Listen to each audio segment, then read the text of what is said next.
gran parte de la persecución que enfrentamos hoy en esa parte del mundo en el que vivimos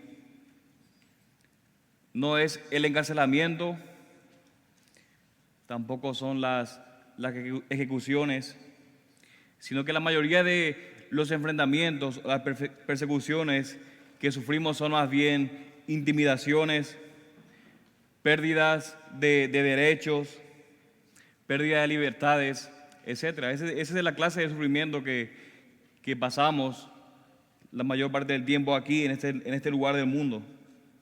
Podemos también enfrentar oposiciones hoy en día en las redes sociales, tal vez por parte de nuestras familias, amigos, o hasta en las escuelas, o hasta en el trabajo. Sin embargo, mis hermanos, no importa qué tipo de persecución haya, no importa qué clase de persecución tengamos, siempre va a ser resultado de una cosa. Va a ser por el avance del reino de Dios mediante la predicación del Evangelio. Ese es el propósito, esa es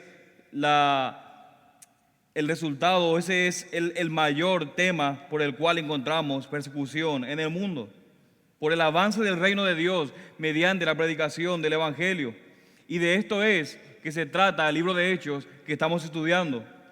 Como hemos visto, al cumplirse las profecías o la promesa de Joel, esto está significando o apuntando que Jesús ha sido colocado en el trono de Dios, y entonces nosotros vamos a ver ahora la ira de las naciones en el mundo, de la ira de estas personas contra el rey y contra nosotros por ser sus súbditos o por ser súbditos del rey. De manera que esta es la persecución que estaba enfrentando la iglesia primitiva. Y en esta mañana veremos juntos cuál fue la respuesta de la iglesia primitiva a su primera probada o a su primera persecución. ¿Cuál fue la respuesta de esta iglesia, de estos creyentes ante su primera persecución? La respuesta de los santos ante la persecución y la hostilidad de las naciones. Y antes de entrar de lleno en el pasaje, es importante que podamos ubicar este pasaje en su contexto. Por lo tanto, debemos recordar los pasajes anteriores que han sido predicados, porque podemos ver que esta sección que vamos a estudiar hoy es el final, por así decirlo, de lo que ha empezado en el capítulo 3 con esta sanación dramática de este cojo. Habíamos dicho que esta sanación de este cojo simbolizaba que los efectos del pecado han sido revertidos y la restauración de las cosas están viniendo a través de Jesús. De manera que este milagro era una forma visible de ver una realidad espiritual. Como si Pedro estuviera diciendo a esta gente: ¿vieron a este hombre que se sanó? ¿Vieron a este hombre que estaba 40 años cojo? ¿Vieron a este hombre? ¿Saben por qué se sanó? Dice el versículo 16 del capítulo 3. Porque creyó en Jesús. Es Jesús el que lo hizo.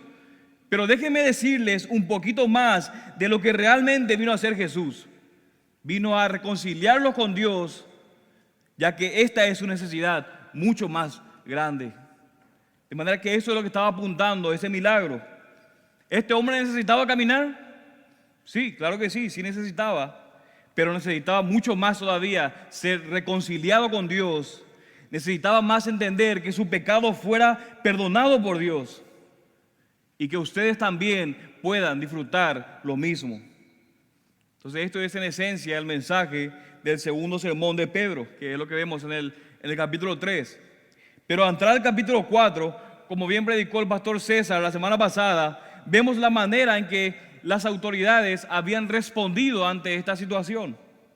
Si notan los versículos 1 al 2 del capítulo 4, dice: mientras ellos hablaban al pueblo, se les echaron encima los sacerdotes, el capitán de la guardia y los saduceos, y noten, indignados porque enseñaban al pueblo y anunciaban en Jesús la resurrección de entre los muertos.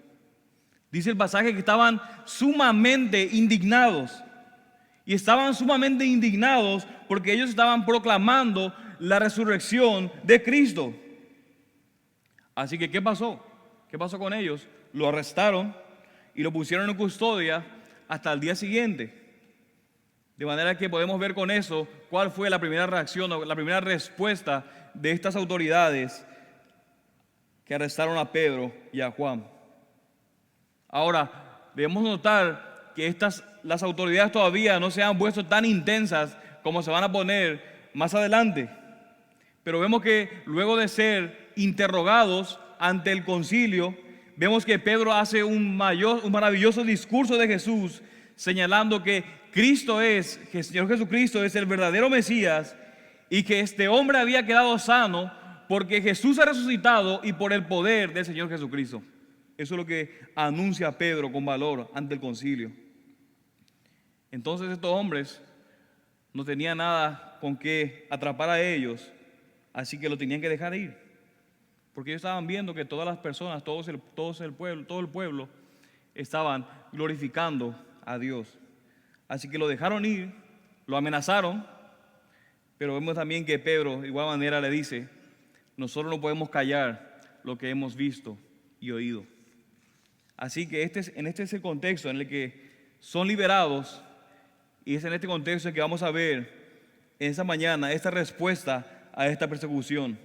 ¿Qué fue lo que hizo la iglesia? ¿Qué fue lo que hizo esta iglesia ante la persecución? Y podemos ver claramente que a una iglesia que corrió ante el trono de Dios porque entendió bien que es allá arriba, es de donde se dirigen todos los acontecimientos de los hombres. Es de arriba desde que se dirigen todos los acontecimientos de los hombres, hasta el más mínimo detalle. Y para poder orar como esa iglesia oraba, hay que conocer a Dios como esa iglesia le ha conocido. Y para vivir como esa iglesia vivió, hay que vivir en la comunidad como ellos también vivieron. De manera que en esta mañana veremos 5 características de la oración que hizo la iglesia primitiva ante esta persecución. 5 características de la oración que hizo la iglesia primitiva ante la persecución, para luego poder aplicarlo a nuestras vidas. Así que leamos el pasaje que nos toca de hoy, el capítulo 4, versículo 23 al versículo 31. Capítulo 4, versículo 23 al versículo 31. Así dice la palabra del Señor. Cuando quedaron en libertad, fueron a los suyos y les contaron todo lo que los principales sacerdotes y los ancianos les habían dicho. Al oír ellos esto, unánimes alzaron la voz a Dios y dijeron: oh Señor, tú eres el que hiciste el cielo y la tierra, el mar y todo lo que en ellos hay. El que por el Espíritu Santo, por boca de nuestro padre David, tu siervo, dijiste: ¿por qué se enfurecieron los gentiles y los pueblos tramaron cosas vanas? Se presentaron los reyes de la tierra y los gobernantes se juntaron a una contra el Señor y contra su Cristo. Porque en verdad en esta ciudad se unieron tanto Herodes como Poncio Pilato, juntamente con los gentiles y los pueblos de Israel, contra tu santo siervo Jesús, a quien tú ungiste, para hacer cuanto tu mano y tu propósito habían predestinado que sucediera.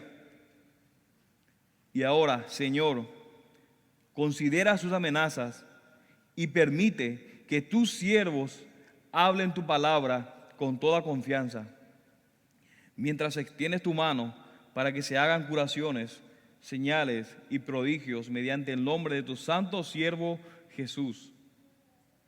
Después que oraron, el lugar donde estaban reunidos tembló y todos fueron llenos del Espíritu Santo y hablaban la palabra de Dios con valor. Vamos a orar. Oh Señor Dios soberano, tú eres Padre, el que hiciste el cielo y la tierra, el mar y todo lo que en ellos hay. Si podemos creer eso, Padre, no hay nada imposible, Señor, que tú puedas hacer. Y por ello te pedimos en esta mañana que a ti te plazca, Señor, obrar, usar a este siervo, Señor, para transformar, Señor, mediante la predicación de tu palabra, los corazones de estas personas. Y si hay alguien aquí que no te conoce, que pueda venir, Señor, en arrepentimiento y fe, y que sus pecados puedan ser perdonados y puedan entrar en tiempos de refrigerio.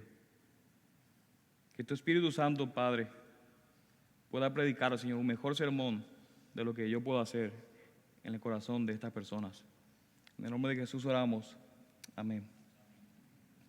De manera que empecemos entonces viendo la primera característica que tenía esta oración, que era una oración en unidad. La primera característica que vemos de esta oración es que era una oración en unidad. Noten el versículo 23. Cuando quedaron en libertad, dice el pasaje, fueron a los suyos. Y la pregunta es, ¿quién eran estos suyos? ¿Quién eran estos? Bueno, eran los apóstoles restantes junto a los demás creyentes de la iglesia primitiva. De manera que estos hombres estaban preguntando qué les había pasado a Pedro y a Juan detrás de estas puertas cerradas del consejo de Sanedrín. Pero cuando los apóstoles fueron libertados, dice que les contaron todo lo que los principales sacerdotes y los ancianos les habían dicho. Y una vez entonces que estos creyentes estaban reunidos, se enteraron también de todo lo que había sucedido con Pedro y con Juan y hicieron lo que muchos de nosotros no hacemos: oraron. Y es lamentable que para muchos de nosotros la oración no es una respuesta inmediata a las buenas noticias. Pero en este pasaje vemos que la iglesia primitiva, que estos primeros creyentes estaban orando sin cesar.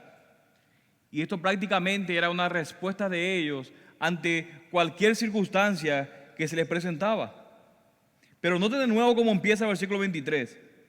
Cuando quedaron en libertad, fueron a los suyos y les contaron todo lo que los principales sacerdotes y los ancianos les habían dicho. Al oír ellos esto, unánimes alzaron la voz a Dios. El pasaje dice que alzaron unánimes la voz juntos. Ahora, no es que estaban todos literalmente hablando juntos o orando juntos, no es a eso a lo que se refiere el pasaje, sino que ellos tenían la misma mente. Estaban unidos en las cosas que pedían a Dios que hiciera. Vemos que ellos tenían una unidad, tenían un vínculo, eran ahora hermanos en Cristo. Tenían un mismo propósito común, de manera que veían las cosas de una manera en común, ya que eran impulsados por los mismos propósitos, por los mismos objetivos y las mismas aspiraciones. Dice el versículo 32, más adelante, que eran de un corazón y un alma. Y hay un relato del misionero William Carey, que cuando iba a ir a la India de misionero, un amigo le escribió en su Biblia una frase que es cardia kai sune mía, que son las palabras griegas para eran de un corazón y un alma. Y con eso lo que estaba diciendo su amigo es que aunque él se estaba yendo a la India y probablemente nunca se iban a volver a ver, él estaba tratando de decir, nosotros estamos unidos en un corazón y un alma por medio de la oración. Y esta es la imagen que estaba presentando Lucas en este pasaje. Y de manera práctica, mis hermanos, debemos recordar constantemente que todos somos participantes de la misma misión del Señor.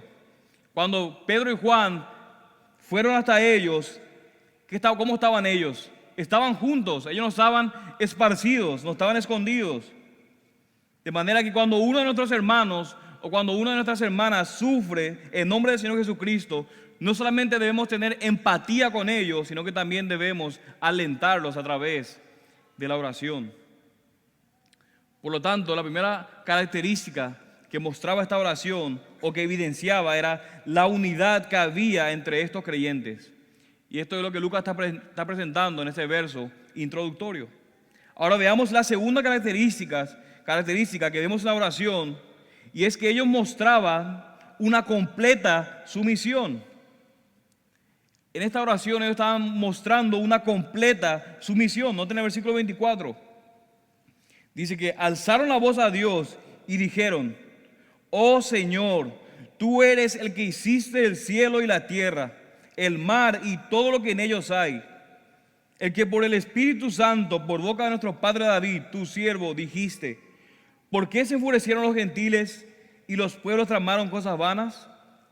Se presentaron los reyes de la tierra y los gobernantes se juntaron a una contra el Señor y contra su Cristo.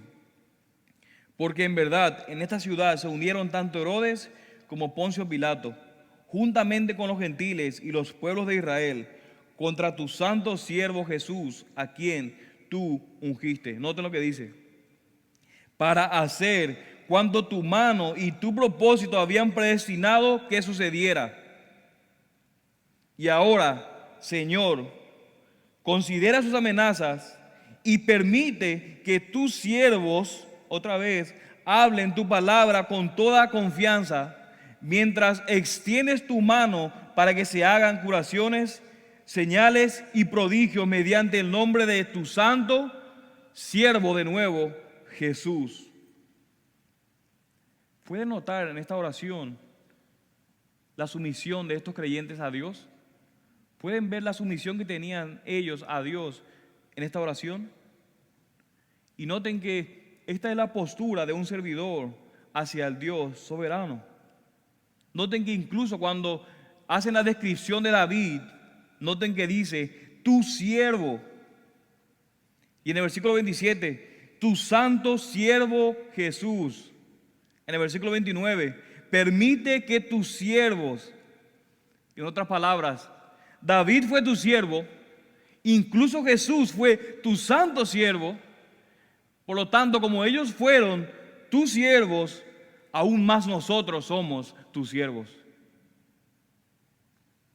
Ahora es importante que notemos la estructura de esta oración.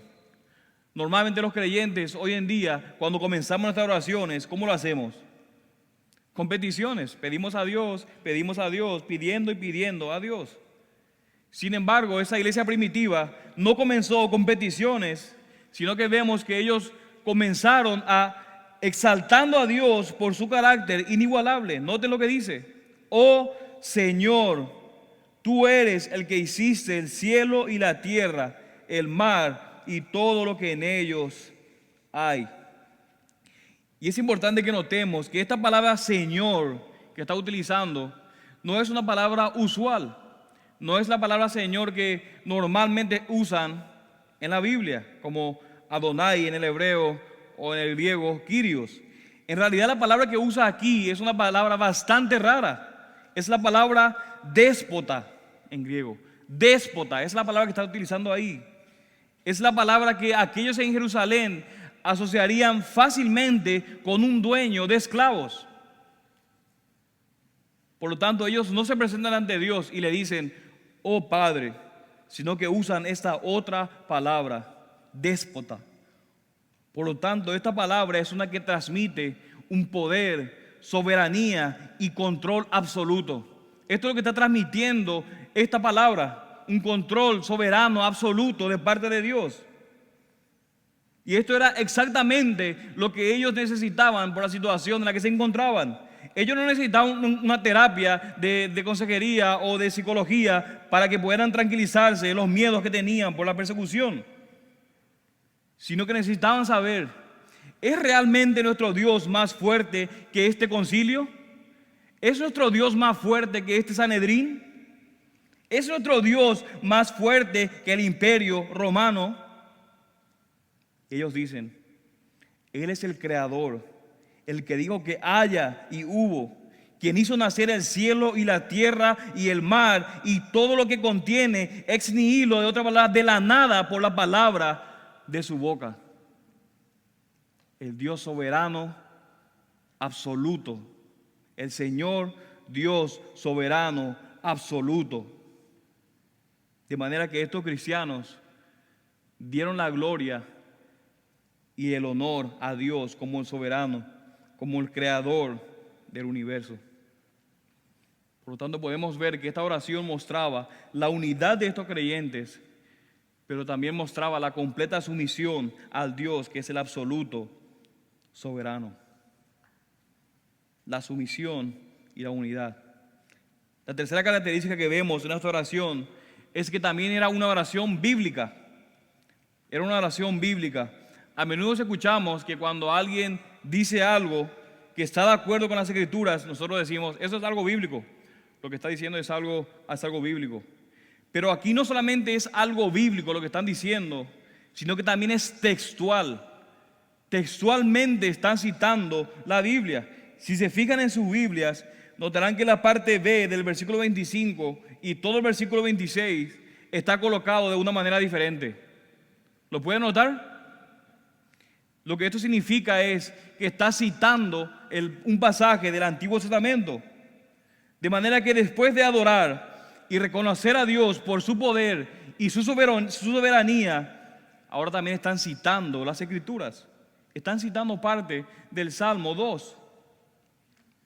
Mis hermanos, de manera aplicativa, estos creyentes de la iglesia utilizaban las Escrituras en su vida de oración. Las Escrituras eran las que los guiaban y gobernaban sus oraciones. Ellos oraban en respuesta a la palabra de Dios. De manera que esa práctica de orar la Biblia es de gran ayuda. Y no solamente eso, sino que hace que nuestras oraciones sean más bíblicas. Como dijimos, la sección que están tomando ellos es parte del Salmo 2. De manera que ellos usaron el Salmo 2 como respuesta a lo que había sucedido y lo trajeron a su tiempo dándole sentido a lo que ellos estaban pasando. Noten el versículo 25. El que por el Espíritu Santo, por boca de nuestro padre David, tu siervo, dijiste: ¿por qué se enfurecieron los gentiles y los pueblos tramaron cosas vanas? Se presentaron los reyes de la tierra y los gobernantes se juntaron a una contra el Señor y contra su Cristo. Están citando textualmente el Salmo 2. ¿Y por qué lo hicieron? ¿Por qué pudieron hacer eso? Porque ellos conocían las Escrituras. Ellos conocían las Escrituras. De manera que la oración bíblica o orar la Biblia es un medio para poder ir a Dios. ¿Qué mejor manera de orar de acuerdo a la voluntad de Dios que orar las mismas palabras de Dios? ¿Qué mejor manera que orar a Dios usando las mismas palabras de Dios? Y la pregunta que podemos hacernos es: ¿por qué están usando los salmos? ¿Por qué está usando específicamente este salmo? O mejor dicho, ¿qué son los salmos? Si los salmos están en el Antiguo Testamento, los salmos fue escrito muchísimo tiempo atrás. ¿Cómo es que se aplica los salmos a los creyentes? Bueno, debemos entender primeramente que los salmos son oraciones, son cánticos, poesías o escritos inspirados que podemos usar ante una determinada circunstancia. Y esto es lo mismo que estaba haciendo la iglesia primitiva. De manera que estaban orando de manera unida, con un mismo sentir, en sumisión al Dios soberano, en una manera bíblica, pero también lo hacían interpretando correctamente las Escrituras. No es solamente que leían los salmos y lo recitaban y ya, sino que lo interpretaban correctamente las Escrituras. Noten el versículo 25 al 27 de nuevo. El que por el Espíritu Santo, por boca de nuestro padre David, tu siervo, dijiste: ¿por qué se enfurecieron los gentiles y los pueblos tramaron cosas vanas? Se presentaron los reyes de la tierra y los gobernantes se juntaron a una contra el Señor y contra su Cristo. Porque en verdad en esta ciudad se unieron tanto Herodes como Poncio Pilato, juntamente con los gentiles y los pueblos de Israel, contra tu santo siervo Jesús, a quien tú ungiste. De manera que estos creyentes no solamente oraban textualmente la Biblia, sino que también lo hacían llevando las Escrituras en su contexto. Dice que por boca de nuestro padre David, tu siervo. Ahora, obviamente estos creyentes conocen las Escrituras porque cuando oran eso es lo que sale. Pero también, no solamente oran las Escrituras, sino que también saben interpretar las Escrituras.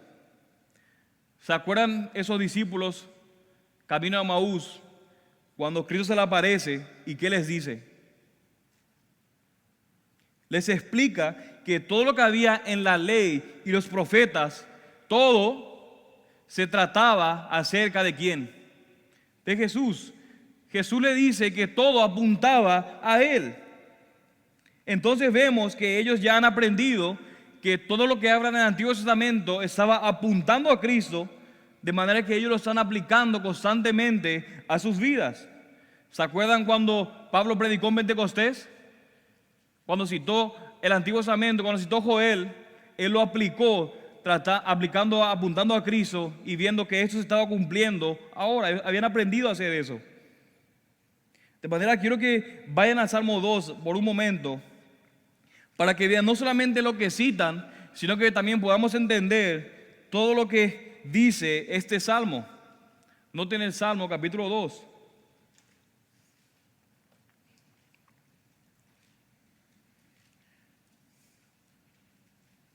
Dice el pasaje, y esto es lo que ellos mismos citan: ¿por qué se sublevan las naciones y los pueblos traman cosas vanas? Se levantan los reyes de las tierras y los gobernantes traman unidos contra el Señor y contra su ungido, diciendo: rompamos sus cadenas y echemos de nosotros sus cuerdas. Vemos aquí que todas las naciones, todas las personas más importantes del mundo diciendo: yo soy mi propio Dios, yo voy a hacer lo que yo quiera. O de manera que aplicando hoy en día, cuando las personas, los reyes, los gobernantes hablan acerca del aborto: es mi pueblo, es mi cuerpo. O cuando están hablando de diversidad de géneros: yo puedo identificar como yo quiero. Dice el pasaje: traman cosas vanas. Pero aún más, si quieres ir en contra de Dios, eso es todavía más absurdo. Si aún quiere ir todavía en contra de Dios, eso es mucho más absurdo. Estos líderes religiosos, cuando se presentaron contra Pedro y Juan, le estaban diciendo: ya no hablen más de Jesús o se van a ver con nosotros. Ni se les ocurra hablar más de Jesús o van a ver lo que nosotros somos capaces de hacer. Ellos querían ir en contra de Dios. Pero noten algo importante: no hay muchos lugares en las Escrituras que nosotros vemos, o muchas cosas que nosotros vemos en las Escrituras, que hacen reír a Dios. Pero este salmo nos dice justamente una cosa que sí hace reír a Dios. Noten cómo sigue: que la gente se quiera oponer a Él, que la gente crea poder hacer batalla contra Él. Noten el pasaje: el que se sienta en los cielos se ríe, el Señor se burla de ellos. Piensen en un momento en Jesús ante Pilato. Y esto va a venir enseguida en el pasaje. Pilato le dice: ¿no sabes que yo soy el que tengo el poder, la autoridad para liberarte o para crucificarte? ¿No sabes que yo tengo el poder para eso? Y como si Jesús estuviera diciendo: ay, Pilato, si realmente supiera lo que está pasando y si realmente entendieras lo limitado de tu poder. Y eso es básicamente lo que responde Jesús: la única razón por la que estoy parado enfrente a ti es porque Dios quiere que esté aquí. Esa es la única razón. Noten cómo sigue el versículo 5 del Salmo. Dice que habrá un juicio. Luego se le hablará en su ira y en su furor los aterrará. Pero yo he consagrado a mi rey sobre Sión, mi santo monte. Ciertamente anunciaré el decreto del Señor que me dijo: mi hijo eres tú, yo te he engendrado hoy. Pídeme y te daré las naciones como herencia tuya y como posesión tuya los confines de la tierra. Tú los quebrantarás con vara de hierro, los desmenuzarás como vaso de alfarero. Ahora pues, oh reyes, mostrad discernimiento, recibid amonestación, oh jueces de la tierra. Adorad al Señor con reverencia y alegraos con temblor. Honrad al Hijo para que no se enoje y perezcáis en el camino, pues puede inflamarse de repente su ira. cuán bienaventurados son todos los que en Él se refugian. Estos creyentes han leído las Escrituras, habían leído este salmo y pueden ver cómo este salmo se está cumpliendo en sus vidas y por eso pueden orar este salmo. Ellos están viendo cómo se está cumpliendo, el cumplimiento final de este salmo se está cumpliendo en sus vidas, de manera que por eso ellos pueden orar este salmo. Entonces, ¿por qué los apóstoles citaron en su oración el Salmo 2? Porque el Salmo 2 estaba hablando de cómo las naciones se iban a enfurecer contra el Mesías, pero que al final Dios finalmente vencería su rebelión. De manera que la iglesia primitiva estaba siendo testigo de esto. Ellos habían visto la hostilidad hacia Jesús y de cómo clamaron por la muerte de Jesús en la cruz. Pero también ellos estaban siendo testigos de ese sufrimiento cuando estaban siendo amenazados a ser encerrados en la cárcel por predicar el Evangelio.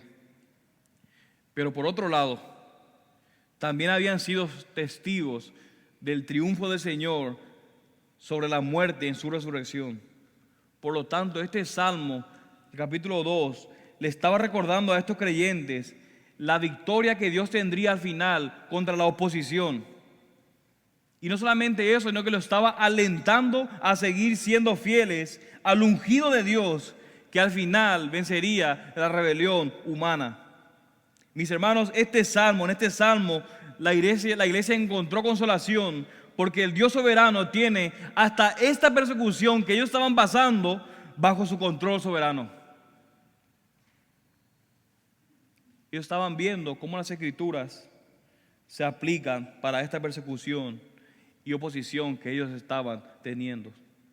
Y entonces ellos, en su interpretación, ellos miran cuál es su lugar en esa historia de la redención, para que entonces ellos, al ver en qué momento están y cómo se está cumpliendo el cumplimiento final de este salmo, ellos entonces puedan estar firmes de una manera correcta.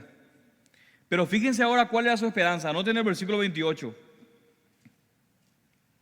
Para hacer cuanto tu mano y tu propósito habían predestinado que sucediera.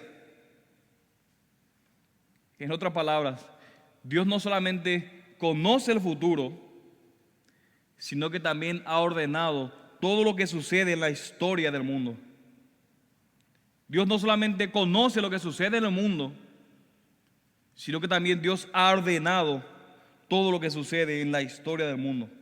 De manera que estos apóstoles estaban recordando, y también nos hacen recordar a nosotros, que el juicio y la muerte de Jesús no había sucedido por accidente. La crucifixión de Jesús no había sido por el resultado de un azar histórico. Cristo falló su misión, sino que desde el principio, Dios había determinado completamente crucificar a su Hijo para redimir a una humanidad perdida. Desde el principio, desde antes de los tiempos, Dios había determinado que iba a enviar a su Hijo Jesús a vivir una vida sin pecado y en completa obediencia al Padre, para llevar el castigo por el pecado en esa cruz, para que así la ira de Dios, siendo derramada sobre su Hijo, quedara completamente satisfecha y así poder ser perdonados por esa obra a nuestro favor. Mis hermanos, esto mismo nos debe llevar a nosotros a orar con el mismo valor y de nuevo confiando en la plena soberanía de Dios. De manera que cuando nos inclinamos ante esta gloriosa verdad, reconocemos que está meticulosamente involucrado en cada aspecto de su creación y en cada aspecto de nuestras vidas. Yo no entiendo cuando la predestinación le causa temor a mucha gente o a muchos creyentes. No hable de la predestinación, siendo que es la predestinación. Esto que Dios ha ordenado al comienzo debe alentarte, debe animarte a confiar, a orar valientemente y a predicar valientemente, sabiendo que el Dios soberano controla todas las cosas que suceden en el mundo y que Él va a cumplir todo lo que ha dicho. Mis hermanos, a Dios nunca nada le toma por sorpresa o es sorprendido por las acciones de las personas, sino que Él de nuevo ha ordenado la historia de acuerdo con el consejo de su voluntad, como bien lo dice Efesios 1:11. Y también es importante señalar que en estos versículos, el versículo 27, el versículo 28, vemos que Dios incluso usa la iniquidad de las personas para cumplir con sus perfectos propósitos. Incluso la iniquidad de las personas Dios utiliza para cumplir con sus perfectos propósitos. Es en este sentido que como creyentes podemos estar confiados que Dios está haciendo todo el bien por quienes lo aman. Ahora cobra mucho más sentido el pasaje, capítulo 8 de Romanos, versículo 28 al 30, que dice: y sabemos que para los que aman a Dios, todas las cosas cooperan para bien. Esto es, para los que son llamados conforme a su propósito. Y note cómo sigue: porque a los que de antemano conoció, también los predestinó a ser hechos conforme a la imagen de su Hijo, para que Él sea el primogénito entre muchos hermanos. Y a los que predestinó, a eso también llamó. Y a los que llamó, a eso también justificó. Y a los que justificó, a esos también glorificó. De manera que debemos orar, mis hermanos, al igual que estos discípulos, al igual que esta iglesia oró, conscientes y confiados en la verdad de que Dios es absolutamente y verdaderamente soberano. Ninguna cosa, ninguna área, ninguna situación está fuera de los límites del alcance de Dios y de sus planes soberanos. ¿Lo creen? Estos creyentes pudieron ver la soberanía de Dios en su persecución. En otras palabras, la persecución no era algo nuevo para el plan soberano de Dios. De hecho, como dijimos recién, Dios usa esta persecución para llevar a cabo su plan de salvación para la humanidad. Por lo tanto, de nuevo, debemos ser animados por la soberanía de Dios.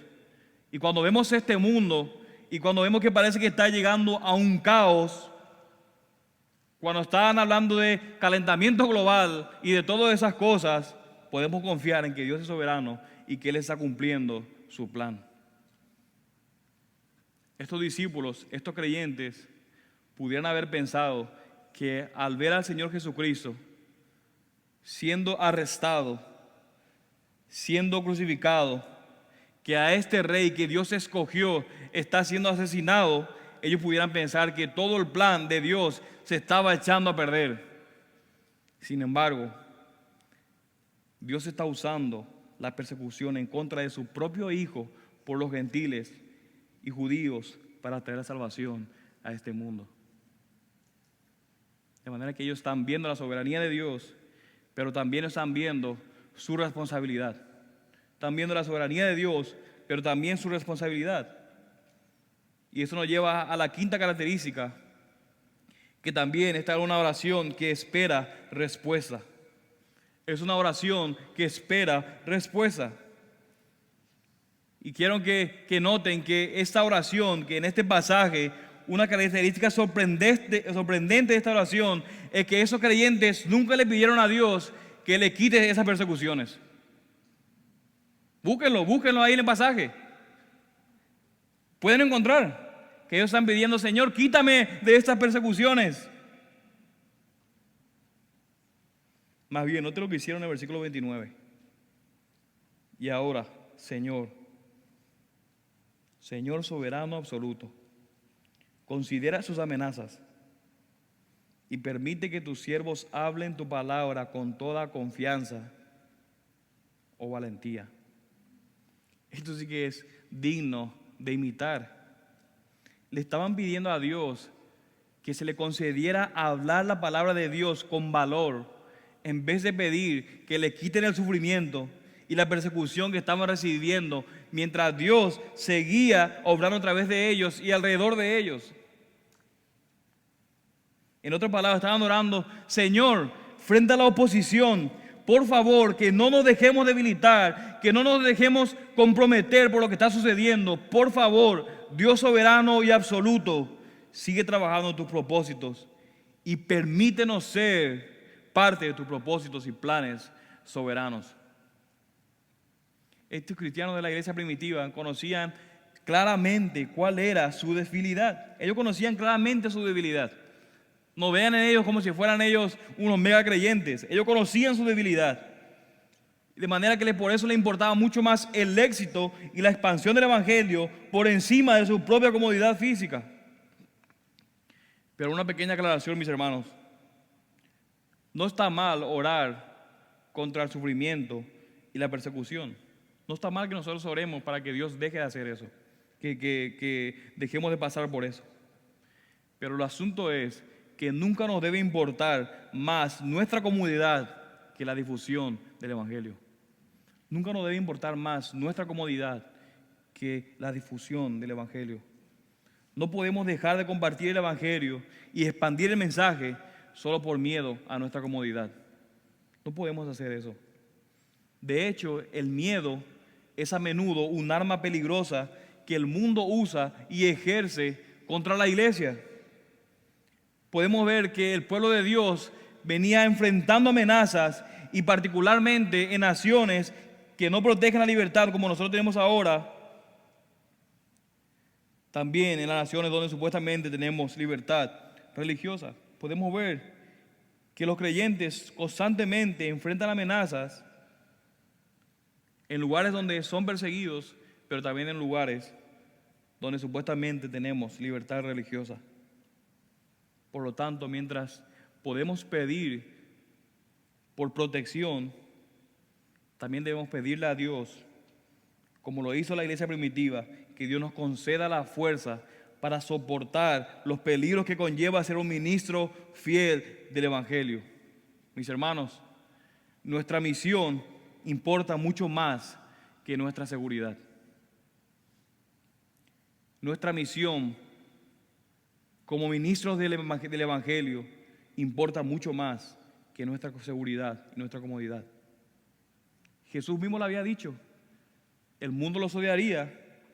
Sin embargo, muy a menudo nos sorprende cuando escuchamos cosas así, y en otras palabras lo que estamos diciendo es que lo que Jesús dijo no es verdad. Cuando a mí me sorprende decir que nuestra misión importa más que nuestra seguridad, en otras palabras estamos diciendo que lo que Jesús le dijo a sus discípulos no es verdad. ¿Qué le había dicho Jesús en Juan 16:33? Estas cosas os he hablado para que en mí tengáis paz. En el mundo tenéis tribulación, pero confiad, yo he vencido al mundo. Cristo venció al mundo, por lo tanto, cuando la persecución llama a nuestra puerta, debemos orar por proclamar con valentía el nombre de nuestro Señor Jesucristo, Rey y Soberano. De manera que sabemos, como creyentes, a quién nos enfrentamos, pero también sabemos el Rey soberano que nos sostiene. Sabemos que viene persecución y que no será fácil, pero también sabemos que el Rey soberano y absoluto, que tiene control de toda la historia y que ha trazado toda la historia, es el que está a nuestro favor. Por lo tanto, mis hermanos, debemos orar para que el Señor nos ponga en el lado correcto del problema. Y quisiera hacer un comentario adicional más aquí. Estoy convencido de que el apóstol Pablo escribió la carta de los Colosenses unos meses después de haber escrito la de los Filipenses. En la carta de los Colosenses, noten cuál fue su petición de oración al final de su carta, en el capítulo 4, versículos 2 al 4. Lo voy a leer aquí. Él dice: perseverad en la oración, velando en ella con acción de gracias, orando al mismo tiempo también por nosotros, para que Dios nos abra puerta para la palabra, a fin de dar a conocer el misterio de Cristo, por el cual también he sido encarcelado, para manifestarlo como debo hacerlo. Quizás si yo estuviera en la prisión, diría algo muy diferente: Señor, sácame de aquí y por favor que sea lo más pronto posible. Pero el apóstol Pablo estaba en prisión y ora y pide que Dios abre puertas y le dé valentía para poder predicar. Y es fascinante que cuando leemos Filipenses, el capítulo 1, entonces Pablo le dice en los versículos 2 a 14, y quiero que sepáis, hermanos, que las circunstancias en que me he visto han redundado en el mayor progreso del Evangelio, de tal manera que mis prisiones por la causa de Cristo se han hecho notorias en toda la guardia pretoriana y a todos los demás, y que la mayoría de los hermanos, confiando en el Señor por causa de mis prisiones, tienen mucho más valor para hablar la palabra de Dios sin temor. Y mis hermanos, este es el valor por el cual tenemos que orar, para que Dios abra puertas y en el momento que sea poder caminar confiando bajo la autoridad soberana del Dios Todopoderoso y así poder declarar su nombre con toda valentía. Estos creyentes, al igual que Pablo, tenía las expectativas en que Dios le permitiera seguir predicando su palabra. La pregunta es, ¿cuáles son tus expectativas a Dios? ¿Cuáles son tus expectativas para Dios? ¿Qué es lo que le estás pidiendo a Dios?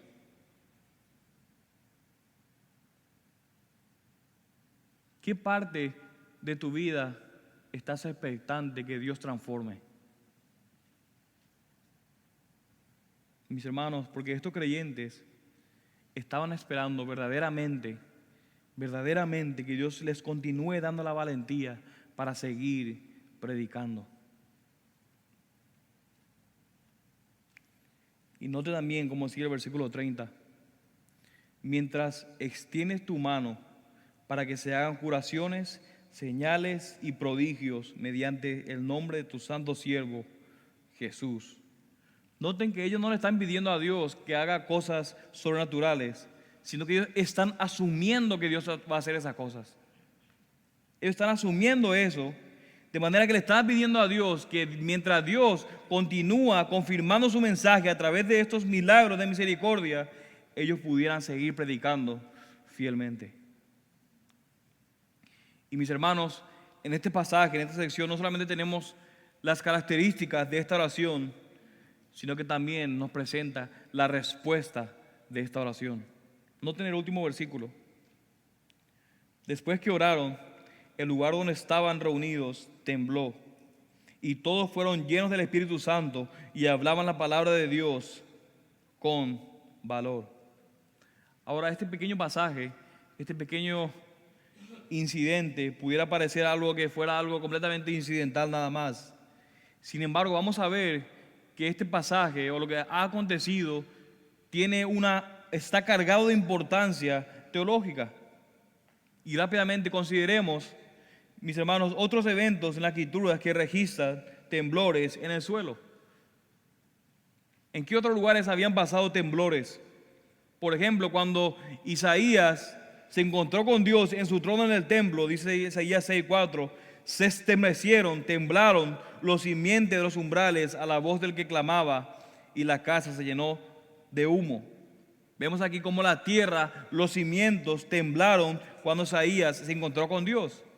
Del mismo modo, en Mateo 27:51 dice, y he aquí, el velo del templo se rasgó en dos, de arriba abajo, y la tierra tembló, y las rocas se partieron. De manera que estos temblores en la tierra, estos temblores que encontramos en la Escritura, simbolizaba la presencia de Dios. Por lo tanto, la aprobación también de parte de Dios para estos creyentes que estaban orando. La tierra temblaba, retumbaba para demostrar que Dios estaba con ellos. Por lo tanto, tal evento, al igual que las señales y maravillas que Dios estaba realizando a través del nombre de Jesús, estaba dando también testimonio del asombroso poder de Dios. Y además notemos que dice el pasaje que estos creyentes fueron llenos del Espíritu Santo y hablaban la palabra de Dios ¿con qué? Con valor. ¿Qué fue lo que pasó? Continuaron predicando con valentía. Lo que ellos pidieron fue exactamente lo que Dios les contestó. Y podemos ver y veremos a través de todo el libro de Hechos que cada vez que la persecución llega a la iglesia ¿cómo responde? mediante una proclamación implacable del Evangelio. Habíamos visto cómo se derramó el Espíritu Santo sobre ellos. ¿Y qué hicieron ellos? Hablaron en lenguas. ¿Y qué hicieron? Testificaron. Aquí fueron llenos del Espíritu Santo. ¿Y qué pasó? Volvieron a predicar de nuevo.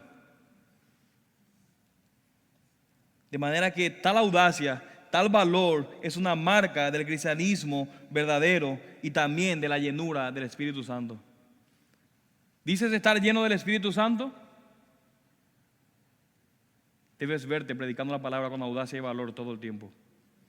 Eso es lo que muestra el libro de Hechos. Estaban todos llenos del Espíritu Santo y continuaron hablando la palabra de Dios con audacia. Y ya para concluir, cuando nosotros vemos nuestro papel en los planes de Dios, reconocemos que estamos llamados a orar, pero también, como veremos en los siguientes versículos más adelante, que se estará predicando las siguientes semanas, que también estamos llamados a vivir en comunión con otros creyentes. Hermanos y hermanas que no tienen los mismos tal vez intereses, no son de la misma raza, mismo nivel de educación, situación económica que nosotros, pero que buscamos compartir el Evangelio con nuestras comunidades. Y aunque la sociedad occidental, como bien lo dijo el pastor César, prioriza el individualismo, sin embargo vemos que esta no es la manera en cómo Dios diseñó a su iglesia. El cristianismo es como un deporte de equipo y no un deporte solitario. Dios quiere que nosotros nos aferremos a Él y nos reunamos en unidad con otros cristianos para que nos edifiquemos unos a otros mediante la gracia del Evangelio. Mis hermanos, los creyentes nos necesitamos unos a otros como miembros de una iglesia local para poder fortalecernos en tiempos difíciles de persecución. Si bien nosotros no estamos sufriendo persecución como estos creyentes de esta iglesia, sin embargo sabemos que el sufrimiento va a ser y es parte de la vida del creyente. El mundo odia a Jesús y de esa manera también odiará a su pueblo. Por lo tanto, nosotros los creyentes debemos someternos a una iglesia local que predique el Evangelio con valentía y también recordarnos que el reino de Dios nunca va a perecer, ya que descansa bajo el gobierno del Rey Jesús eterno. Y no hay duda que mientras prediquemos el Evangelio, tendremos persecución.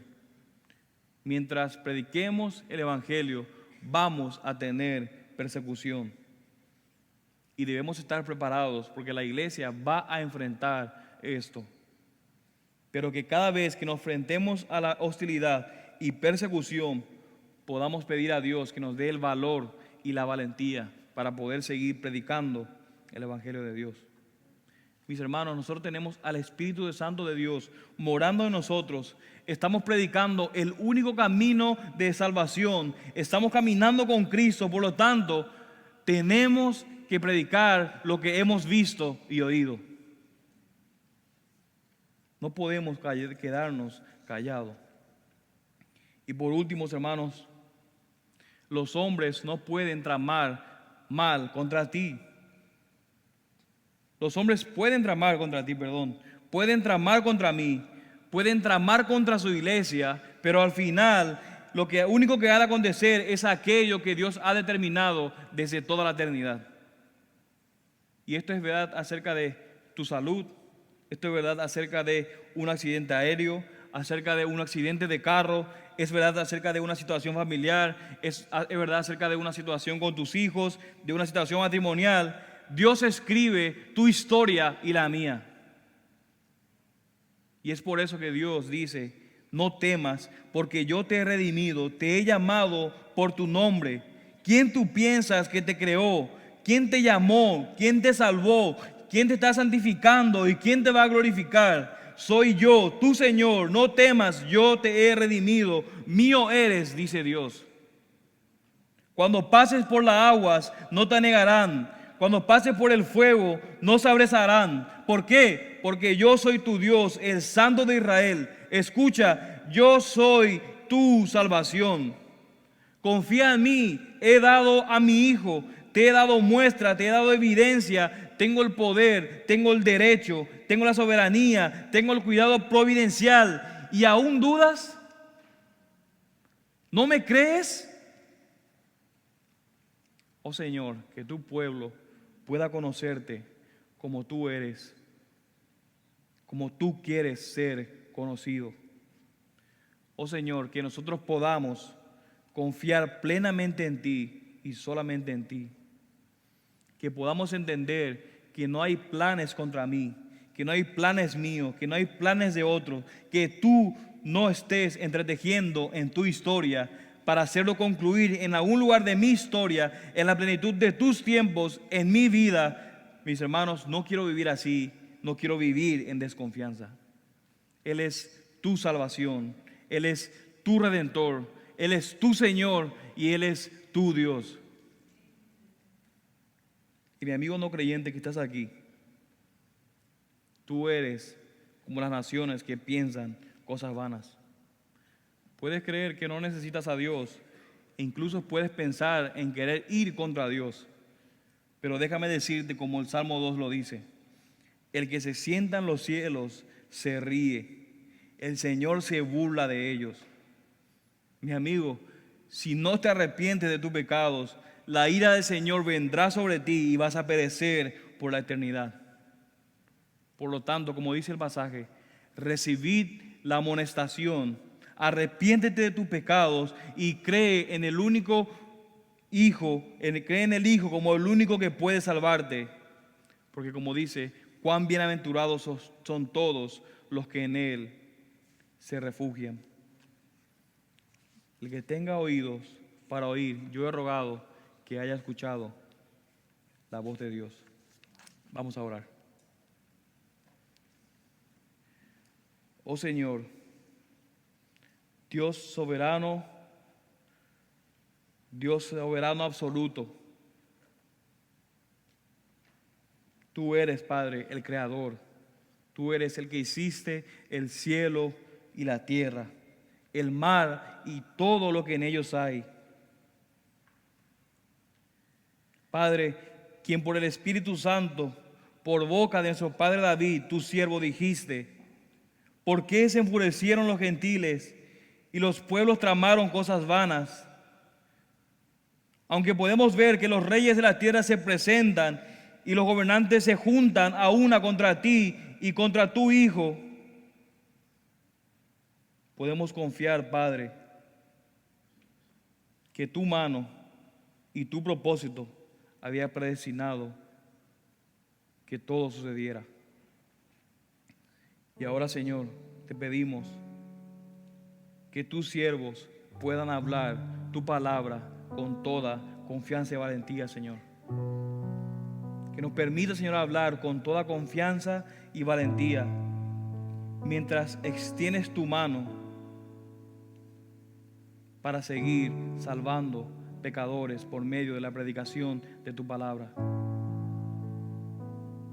Ayúdanos, Padre, a ser cada día más llenos de tu Espíritu, a depender cada día más de tu Espíritu, para que podamos, por consiguiente, hablar con mayor denuedo y con mayor valor.